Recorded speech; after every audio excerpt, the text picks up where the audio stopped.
Hello guys, Terminator here, and welcome back to the Platinum Trophy Podcast. As some of you remember, this is a podcast that me and some of my friends used to host back in 2015 and 16. Unfortunately, due to unforeseen circumstances, we had to end the show quite abruptly. But fortunately for you guys, I've decided to bring the show back in a slightly different form on YouTube. I'm still deciding whether or not this is going to be posted on iTunes as well as an audio form, or if it's going to evolve over time. For any new listeners out there, the Platinum Trophy Podcast is a monthly show, which is normally around 20 or 30 minutes in time. The idea behind the show being that we talk through some of the easier trophies that have come up throughout that month, so you can decide if there's anything there that's worth picking up to try and boost your Platinum count. I'll also talk about trophies that don't include Platinums, if they are standout or if they are easy. And on the old show, we used to discuss trophies that we were currently in the process of collecting. Obviously, because trophy hunting is a little bit seasonal, that's not going to be something I'm doing today, but it might be something we include later on. Likewise, the PlayStation Plus games for last month, it's a little bit late now, recording this towards the middle of January, to talk about those, I think. So I'm going to miss that out this month as well, and we'll talk about it in February's episode. I'd also love to hear your thoughts about the new show and the format it's in now. Let me know if there's anything you feel would be better changed, or if you'd like it to go back to how it used to be, and we can see what we can do. Now, just before we start, the show is going to be a little bit less scripted than some of my other videos. Traditionally, these shows have been unscripted. It means that I can talk a little bit more freely with the audience and you guys, and if we get off on sort of a tangent about a specific game or a trophy, it makes it a bit easier to talk through it rather than having to pull it out. On saying that, I am going to edit these clips a lot more than I did back in the old podcast, so we will keep things, relatively tight. So let's start off. I've got PSN profiles open here. You've probably already seen it, and just having a look through some of the December trophies. The first one I want to call out is around here. Now this is where December started. So the first title we're going to talk about is Crystal Rift. So if we pull open Crystal Rift's trophies here, this is a game that was just on the cusp, end of November, start of December, so I think this is a good place to start. As you can see, I have gone through and done a few of the trophies in this game at the end of last year. I started playing through it. Basically, this is a dungeon crawler game. You take single steps at a time by tapping forward, left, right, back, and you move in that direction. You have to attack some enemies. The game does have a VR mode as well, which is pretty neat because not a lot of games are adding that on, especially indie games, so it's quite a neat little feature. The game's trophy list, what interested me about the game is that the trophy list looked very appealing from the get-go, finishing each of the dungeons all the way down to Dungeon 24, like you can see here.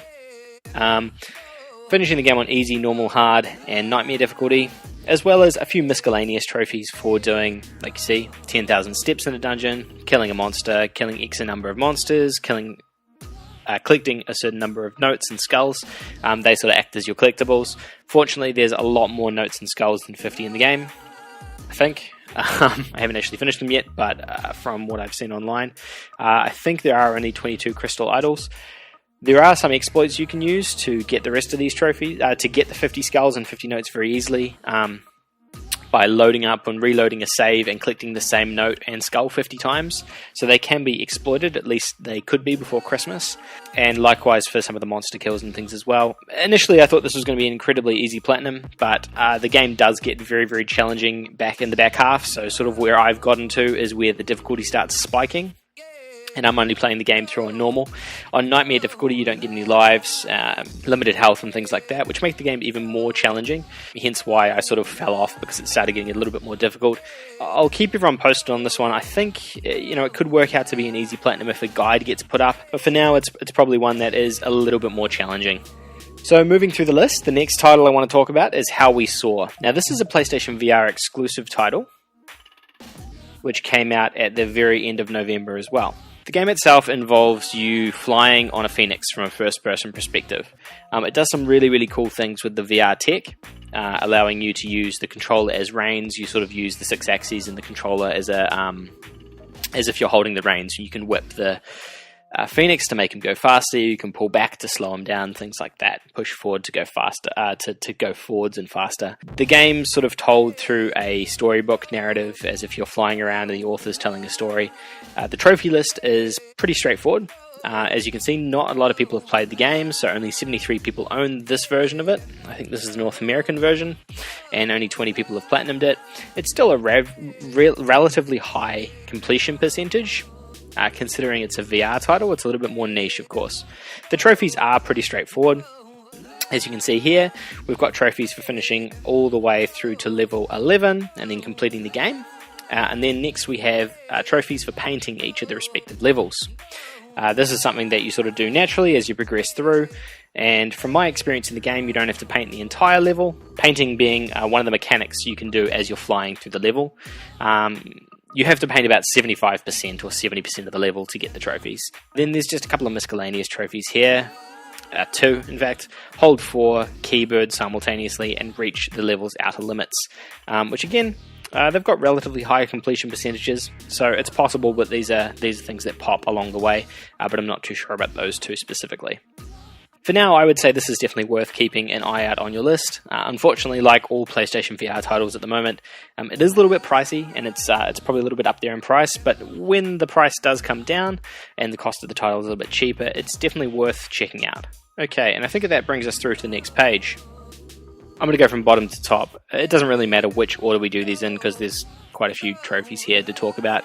Obviously, Final Fantasy 15 came out that month. I'm not going to go into any detail about that because I really can't talk about it to any level of authority. I haven't played the game at this point, but it's something maybe we can discuss a little bit later down the track once I've tried the title out myself. Red Faction is a PS2 classic, which has been brought across to the PS4 through emulation. Title, let's check out the trophy list for that one at the moment. So 249 people have played it. 24 have platinumed it, 32% average completion. Yeah, it's not too bad. Let's see where some of the difficulty comes in here.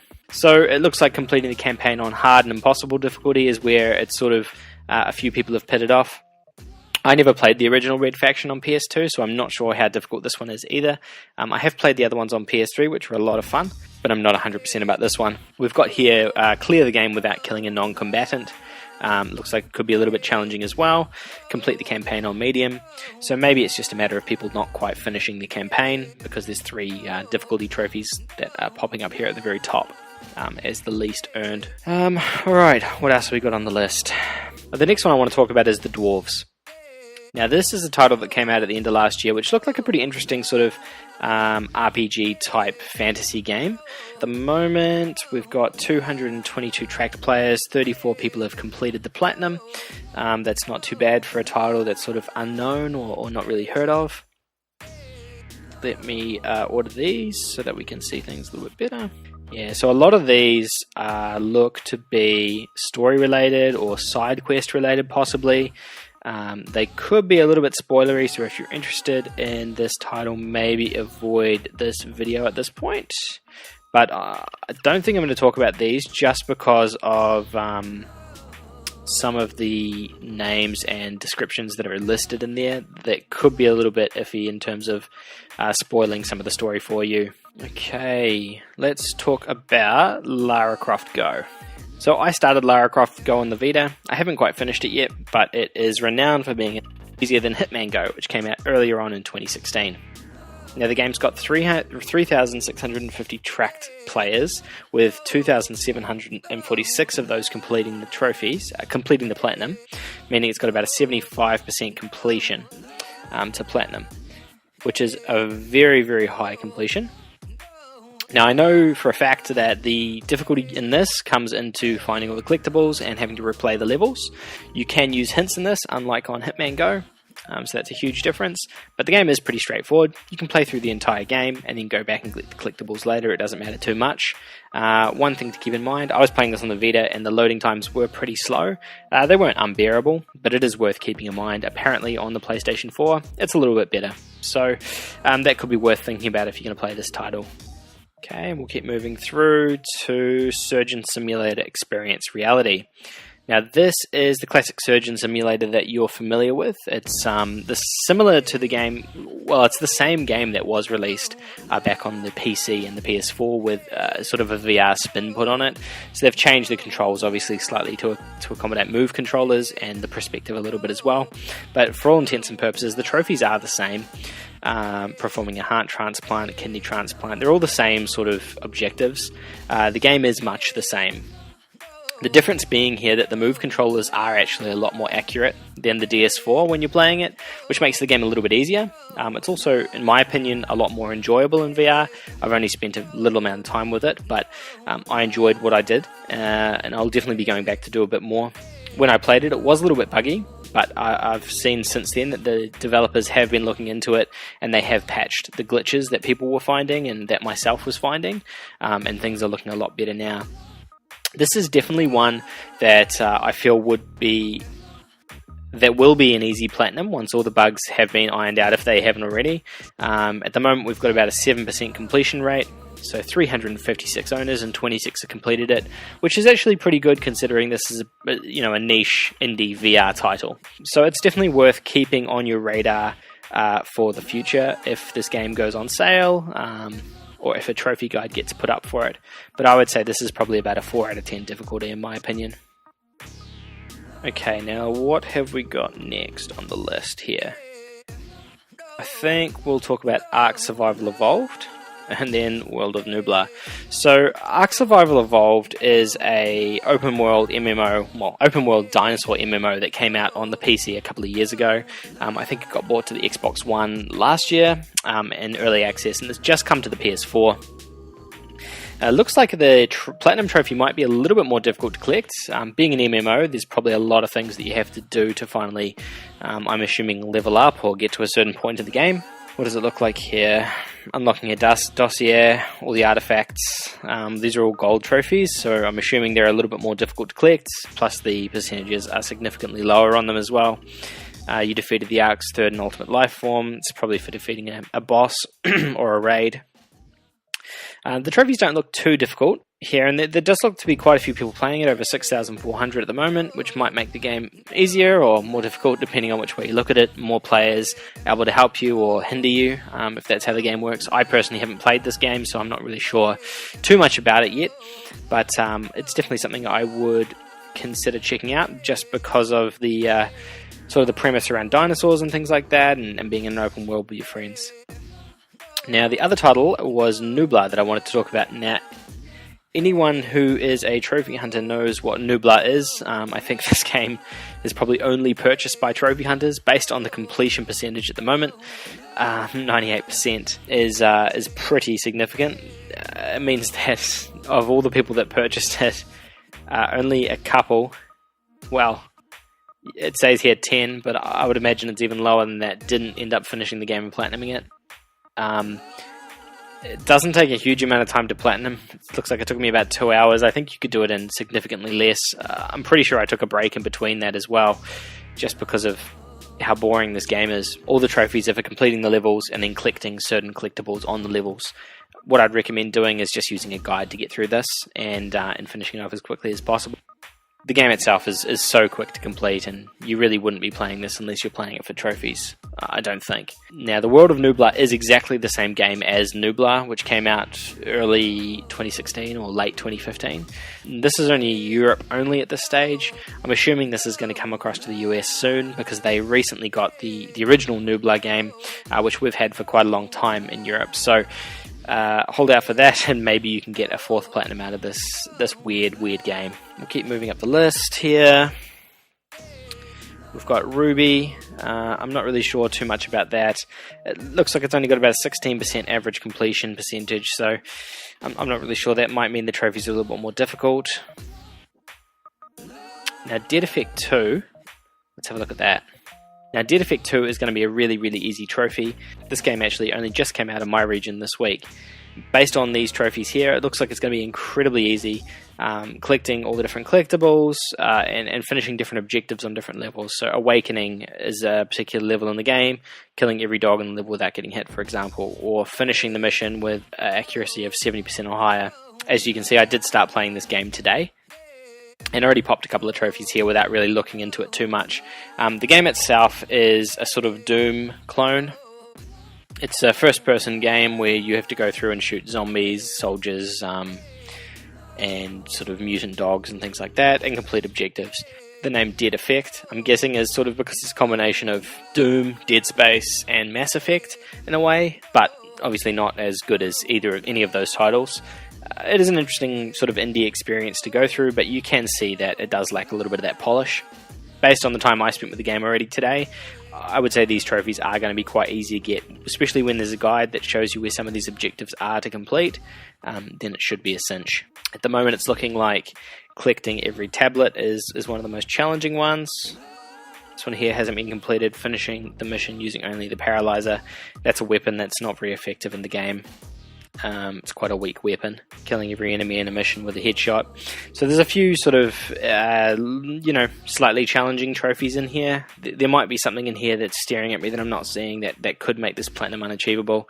Killing 3 enemies with explosives, using a medkit or medbag with 3% left, but it doesn't seem like it at this stage. Finishing a level without taking damage, it could be challenging depending on how hard the level is.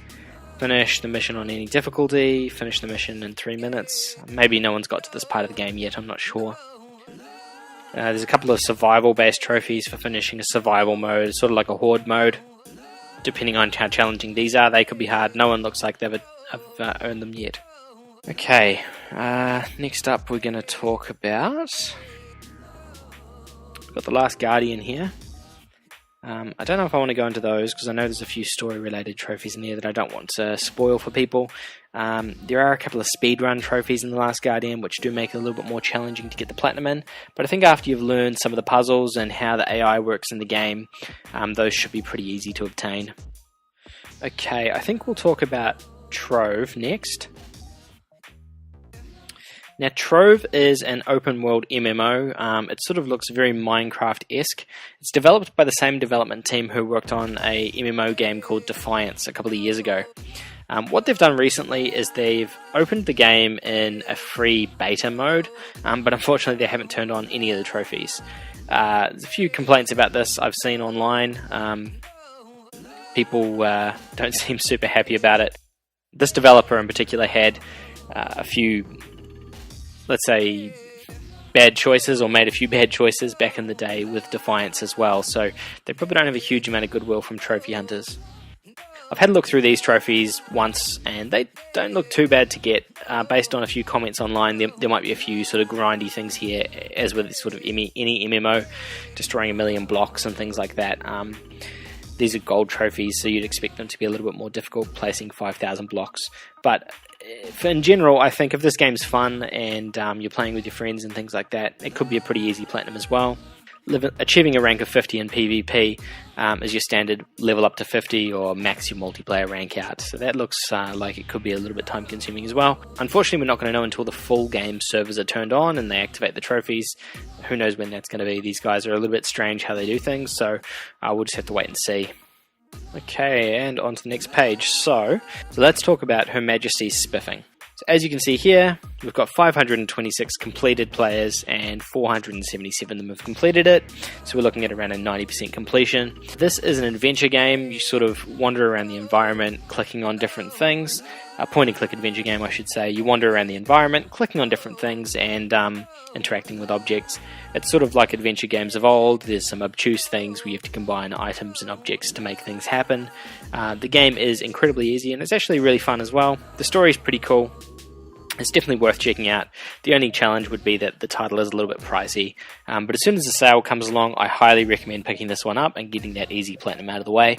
There's some fantastic guides online to complete this title as well, in less than an hour I think, or in less than 2 hours at least. There was really nothing in here that was too challenging to complete. There's not really anything you need to watch out for specifically during your playthrough, but just enjoy the dialogue when you're playing through it, and hopefully you get something out of this as well. Got Stardew Valley, which came out in December. I think we're running a little bit long here, so I'm going to rush through the last few a little bit. Stardew Valley is a really challenging platinum. There's a lot of grindy and sort of trophies that are going to take a significant amount of time to complete. So bear that in mind if you're going for that title. I have heard, however, that it's a really enjoyable game, so that's important too. Keep going through here. Dex came out on the Vita. It looks like it's got a second trophy list, or a stacking trophy list, I should say. Dex was a game that came out on PS4 last year, sort of steampunk, future side-scrolling type RPG game.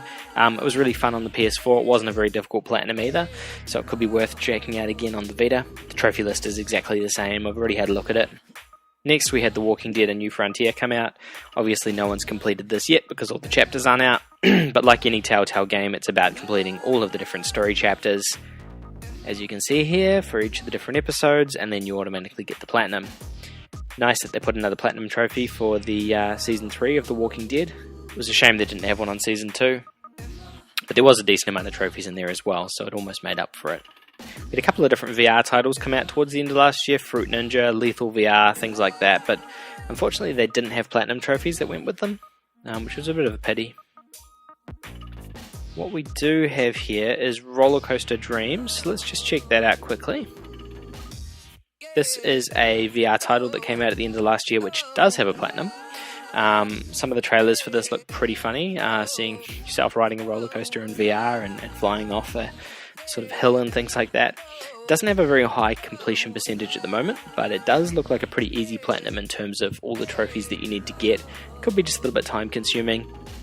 Most of the trophies are for completing challenges. As you can see here, we've got complete 6 challenges, and then completing certain objectives on the different rides. So clearing level 3 of the Haunted House, level 4 of the Haunted House, level 6 of the Haunted House, and it sort of goes on like that through the whole trophy list, completing them on normal, easy, and very easy. Normal, easy, and hard. So based on that, I would say that it's not probably too challenging. These are all different little mini games that you have to experience or play throughout the game. Obviously, only time will tell, depending on whether or not the percentage goes up any higher. This one here, I think, is the hardest trophy in the game for finishing this vertical explosion minigame, which is sort of a 2D Tetris. You can sort of see here on the image. You're presented with a page of tiles that you have to move around and get all the greens in a line, all the purples in a line, things like that. It can take a bit of time, but watching people play it online, their strategies on YouTube can make it significantly easier for yourself. And if you know how to play Rubik's Cube, then it's, you know, a 2D Rubik's Cube. It's not too bad. I think I said Tetris before. I meant Rubik's Cube. Okay, so that was Roller Coaster Dreams. We've got a lot of foreign titles coming through here, so I won't go into too much detail with them. They might be incredibly easy visual novels, but I'm just not sure. And we're almost at the end of December's titles, I think. There's only 1 or 2 more. Okay, so 2 more. So let's talk about Digimon World Next Order, because I know that's coming up very shortly, and I know a lot of people are excited about that. So we've got trophies for completing each of the chapters, leveling up your Digimon or yourself, acquiring a certain amount of money, finishing a battle. A lot of bronze trophies in this list. Finishing or doing firsts or completing objectives for the first time. Looks like they're probably different things you have to level up in the game. Nothing too challenging by the looks of it. Winning 300 battles could take a bit of time. Inflicting a certain amount of damage could take a bit of time. Completing all the digicards, that could definitely take a bit of time. This looks like some sort of prestiging. Cleared all the dungeons, that could definitely take a while. Raising 200 Digimon, if it's anything like some of the Pokemon games or old Digimon games, that could definitely take a lot of time. Maxing out your tamer level. It sounds like you really just have to complete everything in the game. So I would say you just have to play this game for a really long time to probably acquire and earn everything that's there in the game to do. And the last trophy list we're going to talk about today is Air Race Speed. This is a title I've been playing on the PlayStation Vita a little bit. Not sure where this list is from. It could be a different region. The trophy list is pretty easy. There's a few things that you need to watch out for, but basically this is a racing game where you're racing a ship around an environment. You have to race against a timer, or you have to race through rings and things like that. You got to go really speedy and sort of dodge, oncoming things that in the environment that are trying to crush you and destroy you and slow you down. The actual story itself, well, there's not really a story itself, but the actual game itself is pretty straightforward to complete. In terms of trophies, the things that are going to be the most challenging are getting 35 gold stars. I think there's 36 or 37 events in the game, so you pretty much have to get gold on everything in the game to get that trophy. which can be a bit of a pain. I know some of them are a little bit difficult, but going through and replaying levels until you've learnt the level back to front definitely helps. And the only other trophy that is a pain to get is for flying over 2,500 miles. I was nowhere near that after I finished the game, so I know that is, you have to grind that unfortunately after you finished it. Fly more than 10 hours overall, same thing. The game shouldn't take you 10 hours to complete, so you'll probably end up having to grind those two, hence why they have a slightly lower percentage than some of the other trophies on the list. Also, passing 20 stages of the endless level can be challenging as well. There are a few tricks that you can do to speed that up and make yourself a little bit better at that, but it can be a bit of a pain. Endless levels are when the level slowly speeds up and you just basically have to survive for as long as you can. After you pass a certain percentage or a certain amount of miles, you go to the next level where basically it speeds the travel up. You can't stop or anything like that, you just have to keep going. You've got to get as far as you can. I think you have 3 lives or something like that. You basically just have to see how far you can get.